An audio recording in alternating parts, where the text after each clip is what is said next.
Use fones de ouvido para uma experiência extraordinária em binaural, som 8D. Capítulo 17.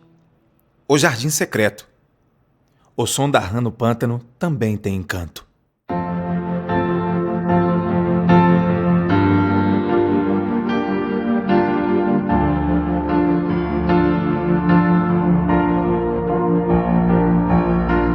Desde que Clara conheceu Vinícius, sentiu nele a força mais do que de um amigo. Pensava, seria Vinícius um ser enviado pelos céus para aliviar o peso de meus ombros? Alguém como ela que já tentara dar fim aos problemas fugindo da vida, poderia ter uma nova chance no amor? E se seu propósito na Terra não tivesse chegado ao fim? Não teria intervido os céus novamente para evitar uma tragédia? Vinícius Martinelli poderia ser uma intervenção divina em minha vida para curar minhas feridas e obrigar-me a cumprir minha jornada. A resposta ela não tinha, então viveria para saber. Mas, se ele fosse algo além de um homem, não seria igualmente perigoso ficar ao seu lado? Seres especiais que vivem acima da condição humana têm seus fins de forma trágica. A humanidade que implora por milagres, no fundo tem medo de os receber. Não, ele não era o Messias. Aquele beijo era prova irrefutável de sua fraqueza humana. Com este ponto de vista, ela encerrou seus questionamentos. Uma paixão faz a vida virar de cabeça para baixo. O sangue ferve, a cabeça perde o juízo, o coração acelera e a vida ganha sentido. E assim, de maneira totalmente despretensiosa, em um impulso negligente e não intencional, começou a história de amor de Maria Clara com Vinícius. Mesmo sabendo que ele tinha um casamento estável de longos anos com a igreja, ela iniciou uma paixão devastadora. Não é raro a paixão falar mais alto em situações proibidas. O amor tem armas secretas para vencer as dificuldades. Essa foi a esperança que brotou em Maria Clara.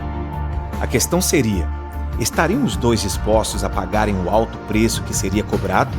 Se a resposta fosse sim, isso teria que acontecer com esforços mútuos, de preferência urgentemente, pois ela tinha pressa em ser feliz. A despeito dos riscos de um revés, Maria Clara estava de coração aberto para se aventurar, seguia decidida a não resistir aos encantos dele. Na impossibilidade de confidenciar a alguém o que se passava, Clara segredou ao travesseiro que iria deixar rolar, vencer o orgulho, a vergonha e o medo de escândalo. Seguir com sua transgressão era dar uma chance para a felicidade. Carregava a certeza de merecer isso.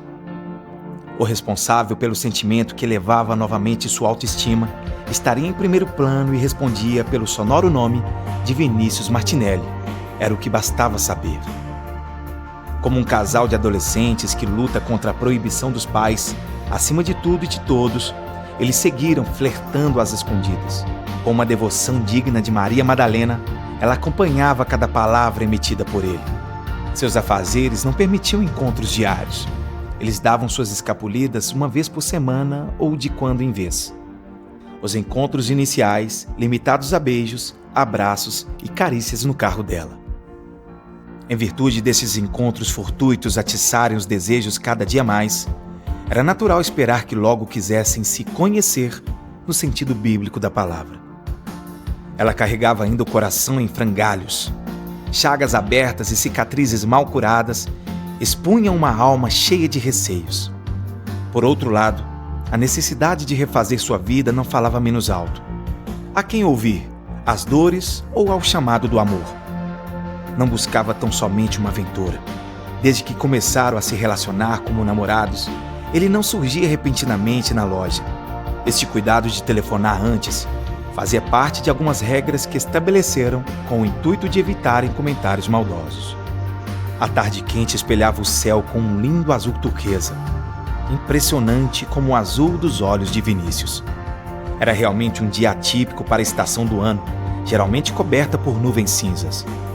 Sentada próximo à porta da loja, refletindo sobre sua vida e, inclusive, sobre sua relação proibida com o padre, Maria Clara levantou a cabeça surpresa com a chegada de rompante do amado. De tempos em tempos, sempre que possível, ele largava seu missal e a procurava, mas nunca havia quebrado o acordo de procurá-la sem antes ligar. Alterando a voz mais do que gostaria, Ela perguntou. Aconteceu alguma coisa? Com um gesto simbólico e discreto, ele sinalizou tratando de acalmá-la. Um movimento além do necessário poderia desencadear um escândalo. Não chamar a atenção era o certo. Um burburinho poderia pôr tudo a perder. A face de Clara se iluminou. Vinícius estava lindo. Trajava um terno azul escuro de belo senso estético, talhado em corte sob encomenda. Na face, um semblante tranquilizador.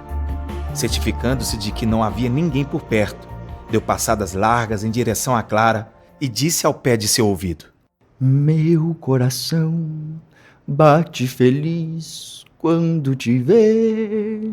Oi. Gaguejou, e se antes escondia um sorriso triste, agora se iluminava. Enquanto persigo uma abstinência como punição, ainda sigo te amando.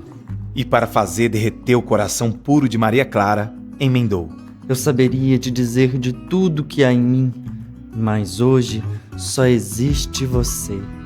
Essa foi uma das coisas mais piegas que ela já tinha ouvido. E adorou.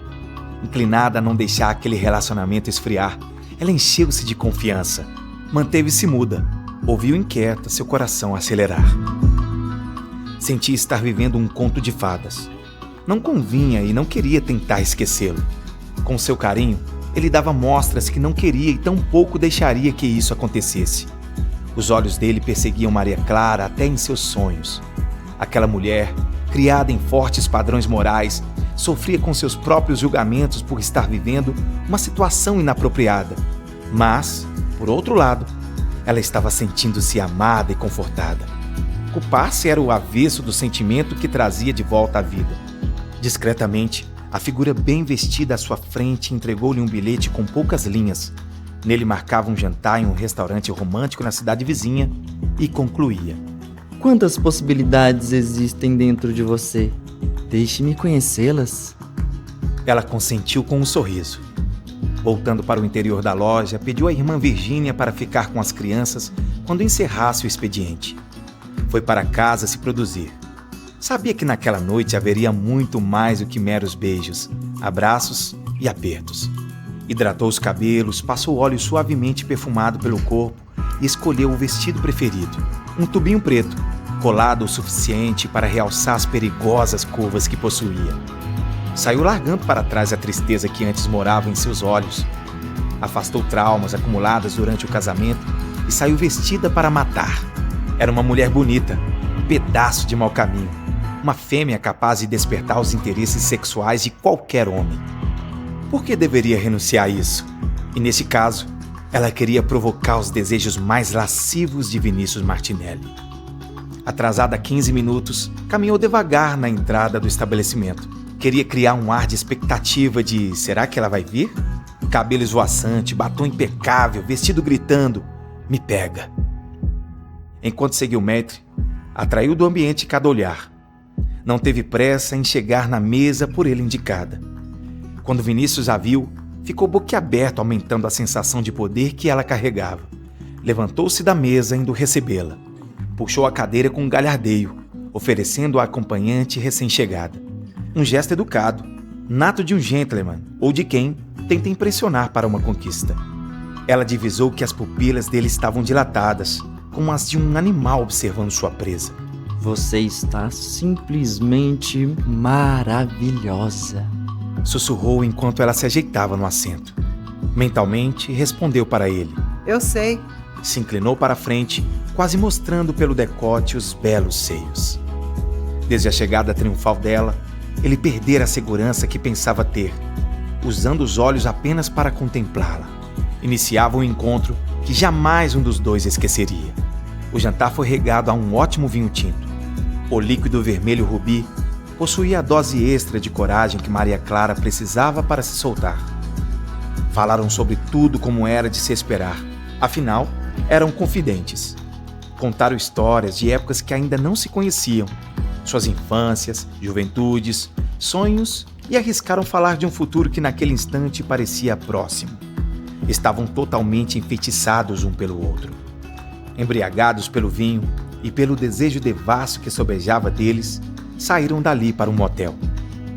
Na saída, já no carro, enquanto Vinícius dirigia com a mão esquerda, a outra mão começou a explorar as pernas dela em carícias nada inocentes.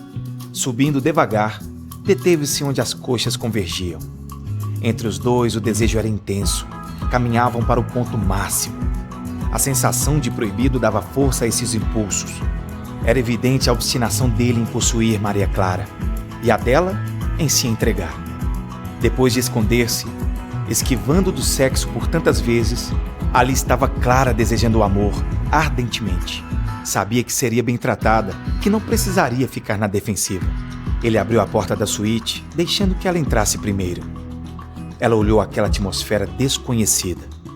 Achou as luzes suaves e difusas, um pouco coloridas nos cantos, criando uma atmosfera aconchegante e íntima com um toque de diversão e excitação. Bem diferente do que imaginava. O espelho em cima da cama, a banheira de hidromassagem no ambiente ao lado, tudo parecia ser um letreiro com a inscrição Pecado. Projeto Eu Conheço Sua Alma. Prefeitura Municipal de Betim, Lei Paulo Gustavo. Ministério da Cultura. Governo Federal Brasil. União e Reconstrução.